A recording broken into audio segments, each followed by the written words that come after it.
ქრისტე აღდგა.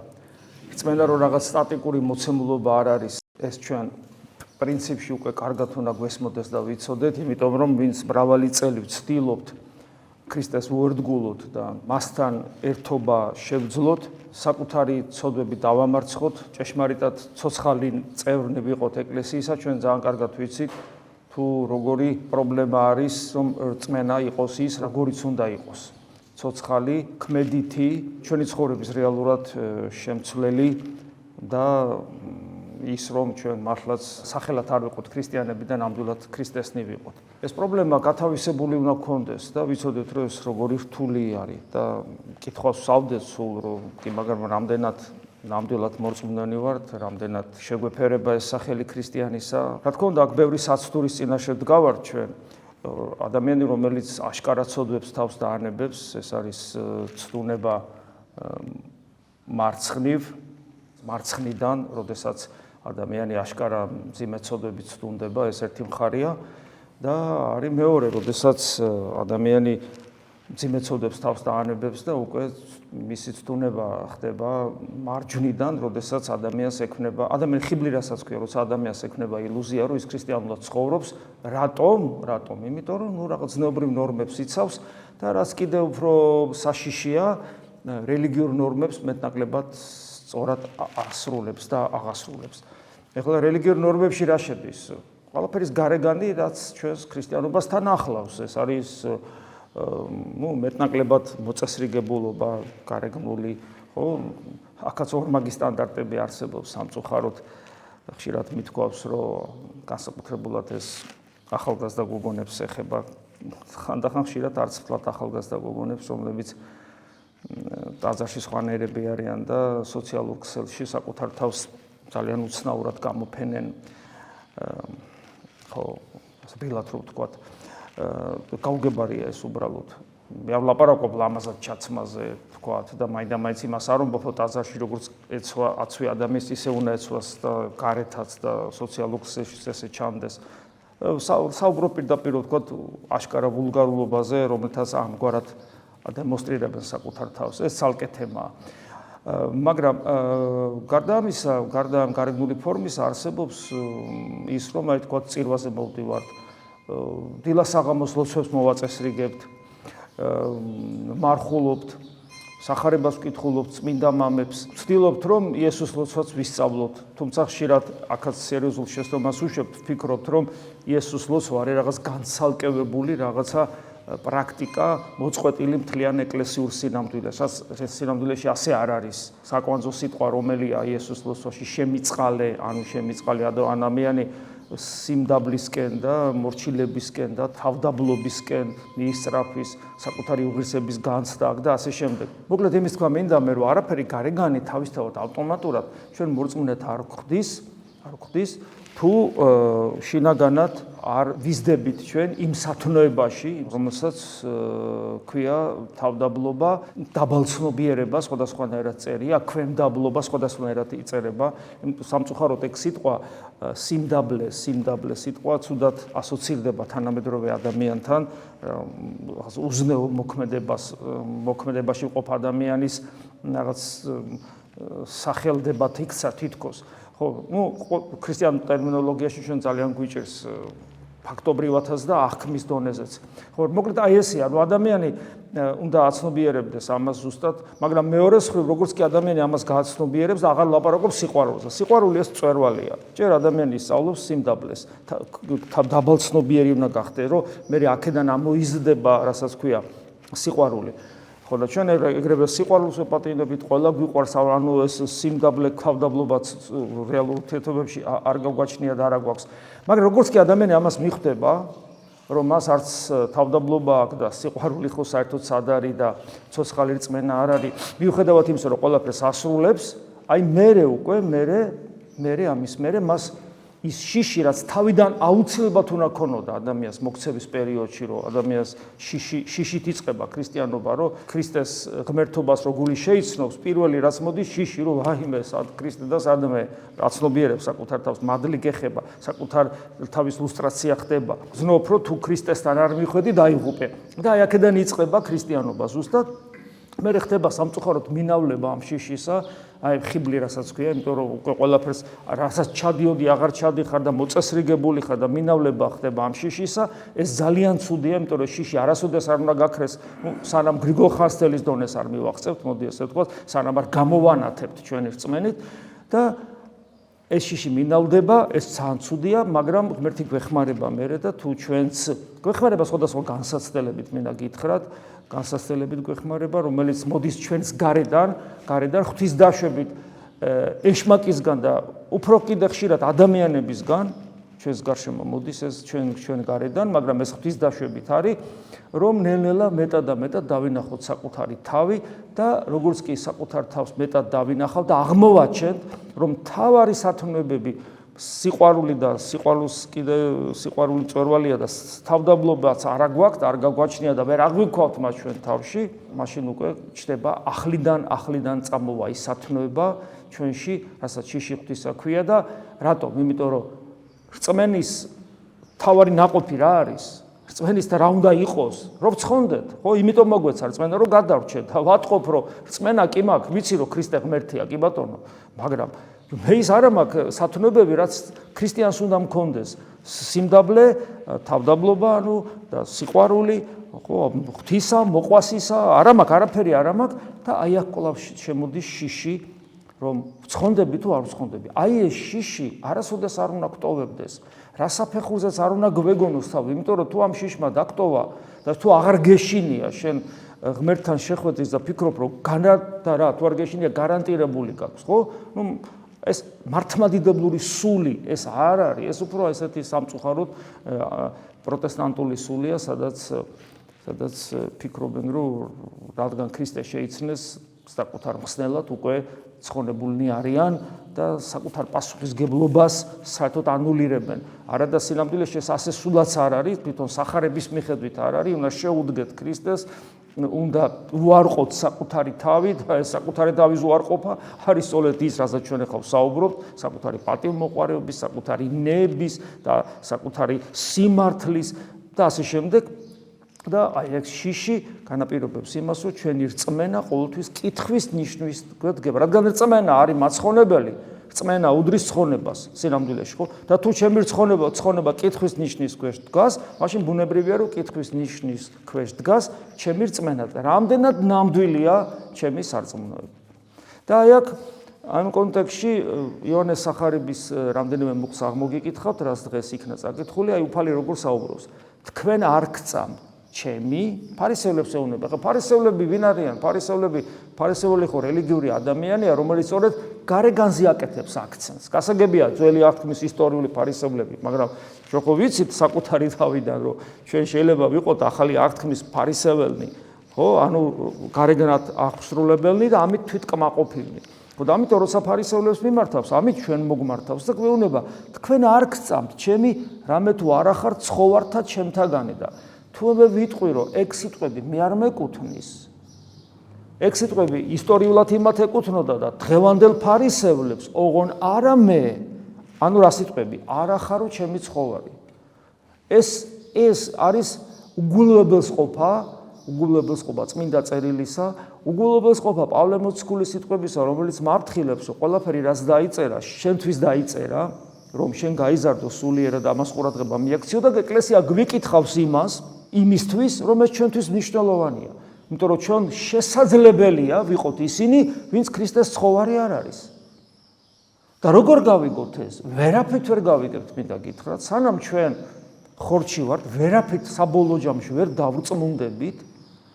თვით წმინდა მამებს, აი გრიგოლ ხანძთელი ვახსენებ, თვით წმინდა მამების გარდაცვალებას რო ვკითხულობთ, ზოგიერთის გარდაცვალების ეპიზოდი შემოგვინახა ეკლესია. ხო, ესე იგი საოცარი წმინდანი და ამ დროს გარდაცვალებისას შიში უჩდება.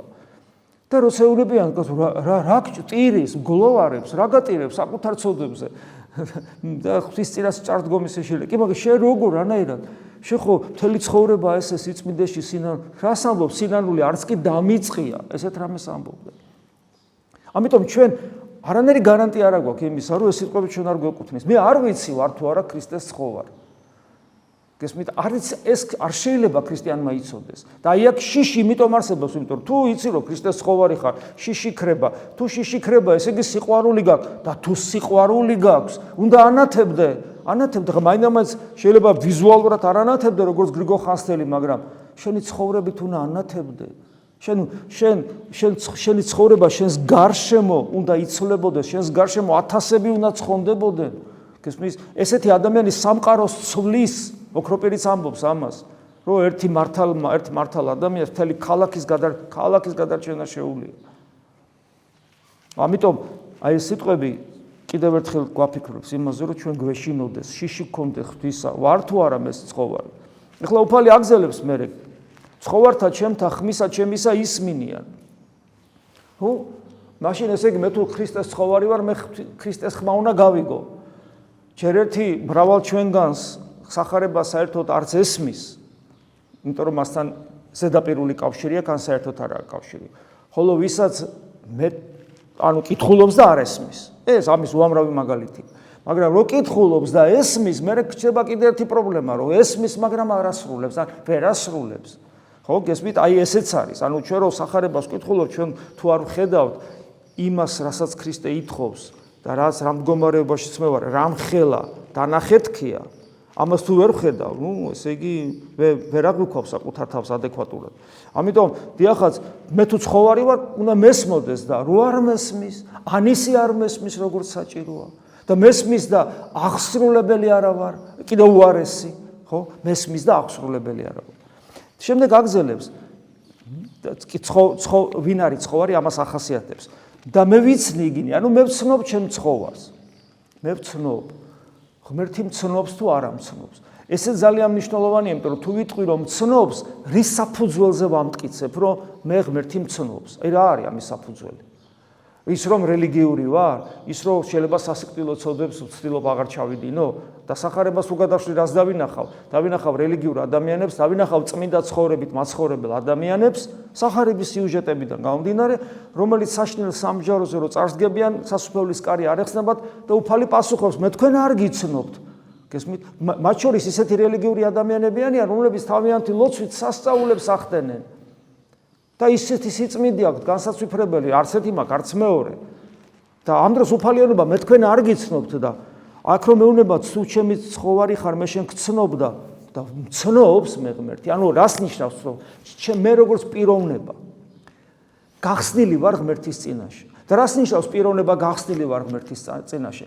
ესე იგი, ჩემი ინდივიდუალიზმის ჩარჩოები გარღვეული მაქვს, ჩემი ეგოიზმი დამარცხებული მაქვს, იმიტომ რომ პიროვნებას ასამარებს ინდივიდუალიზმი და ეგოიზმი. პიროვნება რო წარმოჩინდეს, მასში უნდა დამარცხდეს ადამიანში ინდივიდუალიზმი და ეგოიზმი და დამარცხებულია ჩემში? არ არის დამარცხებული. ყოველ წამს მომწარებს მე ჩემი ეგოიზმი. ყოველ წამს სულს მიმწარებს ჩემი ეგოიზმი. ვერაფერს ვერ უშვები, მაგრამ ესე იგი ეს ნიშნავს, რომ მე პიროვნულად გახსნილი არა ვარ და ასე იგი არ მცნობს მე. გესმით რა შეასაკა? აი კიდევ ერთი რომ აი მეშინოდეს, რომ აი მე ცხოვარი არა ვარ. და იცინი იგი და მომდევდნენ მე. და აქ უკვე აი ეს მომდევდნენ მე, უკვე ჩემს თავს უყურებ და რამდენად მივდევ მე ქრისტეს, რამდენად შეუდექი მე ქრისტეს, რამდენად ვარ აღსრულებელი ნათლობის აღთქმისა. ეს უკვე თვითონმა ჩვენგანმა თავის თავს მოკითხოს და თავისთავი დაინახოს, რეალურად შეაფასოს, რამდენად ქრისტეს მოწაფენი ვართ ჩვენ, გესმით? და ვიყოთ გულწრფელნი ღვთის წინაშე და როცა ვნანობთ, როცა აღსარებას ვამბობთ, როცა უფალთან ვიმყოფებით, რა ვიცი, ლოცულობთ. და თუ მომდევდნენ მე კიდე და ვიცანი და მომდევდნენ და თუ ჩემი ცხოვარია, მე ცხოვრება საუკუნო მივცემა და არა წარწყმდნენ უკუნისამდე. და თუ მე ცხოვარი ვარ, მე მარადილ სიცოცხლეს მაძლევს, როდის? აქვე მაძლევს. და არა წარწყმდნენ უკუნისამდე, ანუ არასოდეს აღარ დაიღუპება, არასოდეს აღარ მოკვდება სულიერად. და თუ მე მაძლევს მარადილ სიცოცხლეს, მე რა თქმა უნდა მე მას გძნობ. შეუძლებელია მე მას არ ვგზნობ. როგორ შეიძლება ღმერთის სიცოცხლე, ანუ თავად ღმერთი იყოს ჩემში და მე მას ვერ ვგზნობდე, როგორც სიმონ ახალი ღვთისმეტყველი ამბობს. და არავინ მიმტაცნეს იგი ხელთაგან ჩემთან. მას ხელიდან ვერავინ ვერ წამგლიჯავს. ესე იგი გამოდის, რომ თუ მე ღმერთმა თავის სიცოცხლე მომცა, რომელიც ესე იგი მარადიულად მაცოცხლებს, მე ვერავინ ვერ მომტაცებს ქრისტეს. ეხლა ჩემ თავს რო უფიქრდები, რა დღეში რამდენჯერ მიწევს ბრძოლა და ომი და რამდენჯერ მარცხდები, რომ ეშმაკი წაგლიჯავს ხოლმე ჩემ ხელს ქრისტეს. ანუ ქრისტესთან ვერ ჩერდება ჩემი გული, ჩემი არსება ვერ ჩერდება. რა თქმა უნდა ეს ჩემი ბრალია, არავის ბრალი არ არის. უფალი ყოვლის შემძლეა და ყოვლის შემძლე ამბობს, რომ თუ ჩემია, თუ ჩემი ცხოვარია, მას ჩემი ხელიდან ვერავინ ვერ წამგლეჭს და რადგან მე გამოგლეჯილი ვარ ხოლმე ხანდახან ქრისტეს ხელებიდან და რადგან ჩემში ეშმაკი ბატონობს, ჩემში ეგოიზმით, ანგარებით, შურით, სხვადასხვა მიდრეკილებებით, ხო? ესე გამოდის, რომ მე ჯერ არა ვარ ქრისტეს ცხოვარი. და ქრისტეს ხელი რო ყოვლის შემძლეა, მე ხა ჩვენ ვიცით რომ ზე ღმერთია, მაგრამ როცა ადამიანს ეს წმენა ბოლომდე არ ქონდა და როცა იმდროინდელი ადამიანებს ესაუბრებოდა იმას რომ მე ჩემი ხელიდან ვერავინ ვერ წამგლეჭს, ამის დასადასტურებლად ამბობს რომ მამა ჩემი რომელიც მომცნა იგინი, ანუ ჩემი ცხოვარნი რომელიც მომცა, უფრო ის ყოველთას არის, ანუ ჩემი მამა ყველაზე დიადია და ყველაზე ზემო ტრანსცენდენტული ყოფიერება, სამყაროს შემოქმედი თავის მამაზე საუბრობს და იმან მომცა მე და არავის არ აქვს ხელეწიფება, არავის არ აქვს ძალაუფლება, რომ მისი ხელიდან, მამის ხელიდან, მამა ჩემის ხელიდან ვიღაცა მოიტაცოს ადამიანი. იმიტომ რომ ესე იგი ჩემი ხელიდან იმიტომ ვერ მომტაცებს ვერავინ, რომ ეს მამამ ჩამიდო ხელში და მამის ხელიდან ვერავინ ვერ მომტაცებს. და მე ამბობს, მე და მამა ერთ ვართ. ჩემ ხელშია თუ მამის ხელშია ეს ერთ და იგივეა, მე და მამა ერთ ვართ.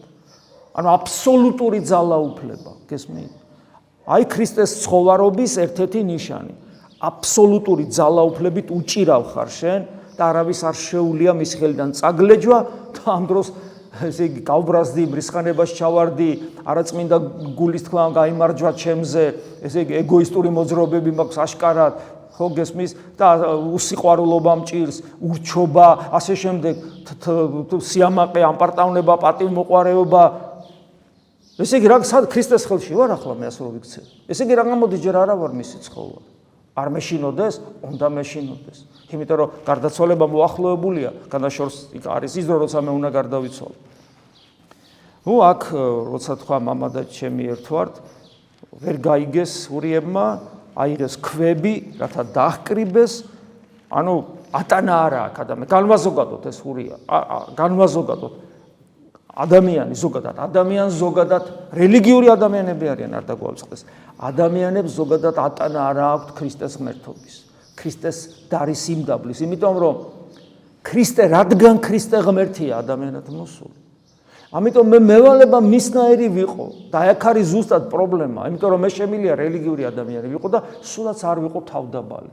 იმიტომ რომ ღმერთი არის ყოვლად ძლიერი, ყოვლის შემძლე, ნუ ძალიან ღონიერია, ძალიან ბრძენია, ძალიან დიადია და მარადიულია და მე მისი მსახური ვარ, ერთგული მეგობარი, ყველაფერს ვასრულებ და თავდაბლობაზეა. ნუ რაღაცა თავდაბლობა სოციუმში ცუდი სულაც არ არის, ურწმუნო ადამიანებშიც კი ზნეობრივი ნორმები, სადაც მეტნაკლებად დაცულია, ხა თავდაბალი ადამიანი ამპარტავან ადამიანს ჯობია. ამ დონეზე კი, მაგრამ თავდაბლობა, როგორც ეგზისტენციალურად აუცილებელი თვისება ჩემი ცხონებისა, ამას არც ერთი მონოთეისტური რელიგია არ, იმიტომ რომ ღმერთი არის, ეს გააკეთე, ის გააკეთე, გავაკეთე ბატონო და მორტო შენი მეგობარი ვარ და შენი გულზე კაცსაც მოკლავ თუ გინდა. მაგრამ როცა ღმერთი ადამიანად მოვიდა და თავის ლუსტრაცია მოახდინა, აი ნახე, ესეთი ვარ მე და როგორი აღმოჩნდა, თავდაბალი აღმოჩნდა ზუსტად. ამიტომ დიახას თავდაბლობა ზუსტად ეგზისტენციალური ის თვისება, რომლის გარეშეც მე ვცხოვდები. გესმით? ამიტომაც მე ჩემი ქვეცნობიერი ინდივიდუალიზმი და ეგოიზმი გაურბის ქრისტეს და ატანა არა ქრისტეს, იმას ურჩევნია რომ ქრისტე არ იყოს ღმერთი და ისე იყოს ყველაფერი მოწყობილი სხვანაირად.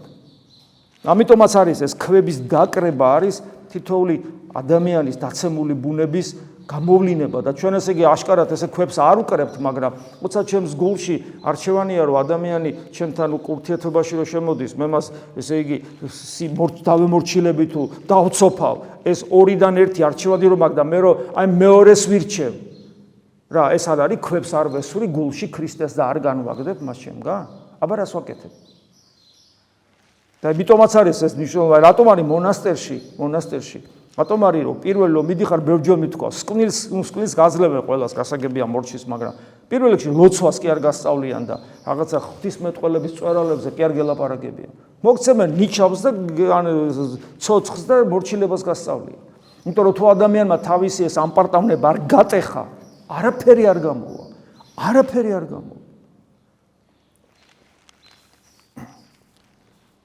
ქრისტეს სიმდაბლე იმდენ რამეში ვლინდება ჩვენ კიდე ბოლომდე გაცნობიერებულიც არ გვაქვს და როცა ესე იგი ამათ სულთ რომ მოკლან მე ესენი ქრისტე ეუბნება ნახე როგორ სიმდაბლით ესაუბრება კი არ დადრგონავს მათ აგრესიას და კი არ შეაშინებს რა რთული იყო თუ რა იყო მისთვის მრავალი კეთილი საქმე გიჩვენეთ თქვენ მამისა ჩემისა მიერ და რომლისა მათგანისა საქმისათვის ქვასა დაამკრებთ მე რას ვერჩით ეუბნება რამთო სიკეთეს გიკეთებ და რატო გინათ ჩემი მოკულა და პირდაპირ ამბობენ იმას რაც არის რაც წეგან გითხარი თუ ადამიანს ამის ატან არ აქვს მიუგეს ურიათა და რქვესებას კეთილისა საქმისათვის ქვას არ ატაკრებ შენ არამედ გმობისათვის ამიტომ თუ კაცი ხარ შენ და გიყოფიეს თავი შენი ღმერთ აი ამის ატან არ აქვს რომ ღმერთი ადამიანად მოვიდა და აჩვენა ადამიანს როგორი უნდა იყოს ადამიანი ხო მე აქ ამ შემთხვევაში კვლავ რწმენაზე საუბრობს უფარი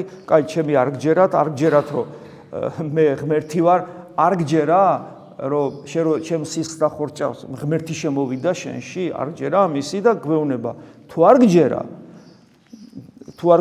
მაშინ ესე შეხედე რომ მე თუ მამის საქმეს არ ვაკეთებ ნუ გჯერა ჩემ და აი აქ არის კიდევ ისევ უბრუნდებით ქრისტეს ღმერთობის წმენას ანუ ქრისტე რო ღმერთია როგორ მიხვდი ამას მე მივხვდი ამას ჩემ თავიდან გამომდინარე ვიცი მე მივხვდი ამას ისე რომ როცა ჩემს გულს ღმერთი შეეხო კონკრეტულად დამიდასტურდა რომ ქრისტეა ის ვინც არის ღმერთი მე აბსოლუტურად ურწმუნო ადამიანს ღმერთი რო ჩემს გულს შეეხო დამიდასტურდა ასე ქრისტეა ღმერთი როგორ არის ქრისტე ღმერთი კაცო ადამიანის ხო არის და რანაირად ქრისტეა ღმერთი აი ეს ანუ ისეთი როგორ თქვა ისეთი საქმე ახსრულდა ჩემს გულში ქრისტეს მიერ რომ ქრისტეა ღმერთი ანუ თითოეული თქვენგანი მორწმუნე ხდება გახდა ესე რომ ღმერთი მოვიდა თქვენთან და ეს ღმერთი იყო იესო ქრისტე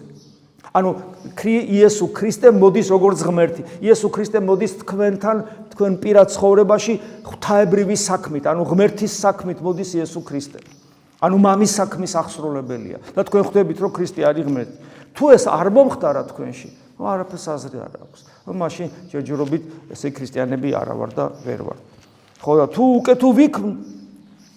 მე თუ ვაკეთებ მამის საქმეს ჩემი არ აქვს წამს საქმეებით უნდა ირწმუნო რათა სნად და უწყოდით რომ მამა ჩემთან არის და მე მამისათანა და პერიოდულად ადამიანს ეწყება ხოლმე ეჭვი მორწმუნედ გამხდარს ეწყება ეჭვი რომ კი მაგრამ ხო არ მეშლება მართლა ღმერთია ქრისტე არ რაღაცა ანტიქრისტიანულ ლიტერატურას წაიკითხავს ან ინტერნეტში თვალს მოკლავს სადაც ქრისტეს ღმერთობას უარყოფენ და ეწყება ხოლმე ბრძოლები და მე მოდიან და აი რა ვიცი და გაიხსენე შენ რწმენა როგორ გაჩნდა ქრისტეს ღმერთობის წმენა გაჩნდა ესე რომ შენ მიხვდი რომ ღმერთი არის ზუსტად იესო ქრისტე გესმით აი ეს იმიტომ რატომ იმიტომ რომ ის მოვიდა ღმერთის საქმეებით მოვიდა შენამდე ჩვენამდე ღმერთის საქმე აღასრულა ჩვენს გულში და აქედან გამომდინარე ვიცით ჩვენ რომ იესო ქრისტე ღმერთი ასე რომ ჩვენი რწმენა მუდმივად საჭიროებს ერთგვარ დაკვირვებას საკუთარ თავზე მუდმივ დაკვირვებას მონიტორინგს მოდი ესე ვთქვა თანამედროვე ტექნიკური ტერმინი რო გამოვიყენოთ ეს არის ბღვიძარებისა და სიფხიზლის სათნოება რომ ჩვენი რწმენა მუდმივად იყოს ცოცხალი მზარდი და მუდმივად მოქმედი ჩვენში რომ არ მიგვეძინოს და რელიგიური ცხოვრებით მიძინებულნი რომ რელიგიურად ცხოვრობთ რელიგიური ცხოვრებით მიძინებულს არ გვეგონოს რომ რელიგიური ცხოვრება ავტომატურად ქრისტიანობას ნიშნავს რაც ასე არ არის მე იმედი მაქვს რომ თითოეული ჩვენგანი ცდილობს ამას და საკუთარ თავს მუდამ მარადის აფხიზლებს ამინ მადლი უფლისა ჩვენისა იესო ქრისტესი და სიყვარული ღვთისა და მამისა და ზიარება სული საწმინდისა იყოს თქვენ ყოველთა თანა ამინ ქრისტე აღსგა